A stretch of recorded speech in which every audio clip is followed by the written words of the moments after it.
Hello, it's Mike from Inside the Magic, and I saw Finding Dory this week, and I have to be honest, I didn't care for the movie all that much. I know that's not going to make me the most popular person, but um, when I go into a Pixar movie, I have very high expectations because they've made some of my favorite movies ever made. But this one didn't quite live up to those standards to me personally. I expect a certain level of story, characters, humor, emotion, of course, and it certainly attempts to meet all those criteria. But to me, the movie never quite clicks. A lot of the jokes fell flat to me. A lot of the plot and character stuff felt too heavily recycled from the first movie, Finding Nemo. And I realize it's a sequel, of course, that's going to happen in parts. But I feel like Pixar has, in the past, found ways to make sequels original and make sequels resonate in a different way that the first movie didn't. I love the entire Toy Story trilogy. I thought Monsters University was a unique take on that material, but there's too much going on in Finding Dory that feels reminiscent of the first one.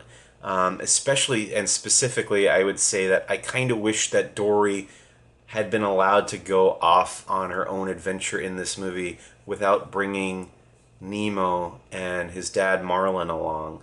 I thought that was a really odd choice, and it felt oddly like a studio note. Like, these are the characters that people know and love from the first one, so they have to be there. But I think you could have had them in the beginning, have Dory leave and go off on this adventure to find her parents, and not have to keep cutting back every few minutes to see what Marlin and Nemo are also up to on this adventure. But the stuff that's new, I did enjoy. I really liked the design of the aquarium environment, which is where most of the movie takes place. I did like the new character of Hank, the octopus, and I think he's going to be a very popular character and sell a lot of toys, of course. And there are some jokes that I laughed at.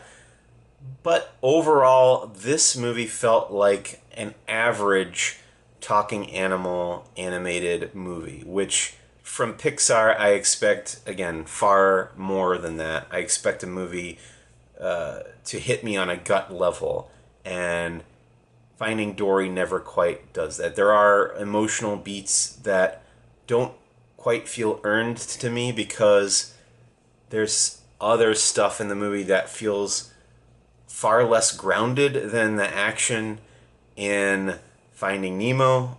There are things that the fish characters and the other aquatic animal characters in this movie are able to do that seem unrealistic, even for a movie about talking fish, and they feel like they don't quite adhere to the rules of the world that was established in the first movie.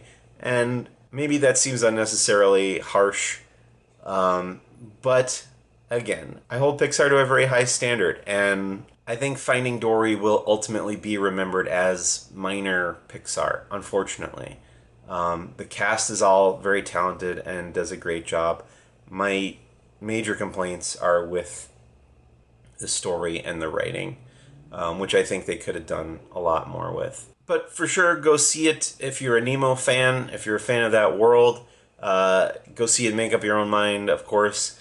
And I'm sure many of you are going to disagree with me. Wasn't my cup of tea.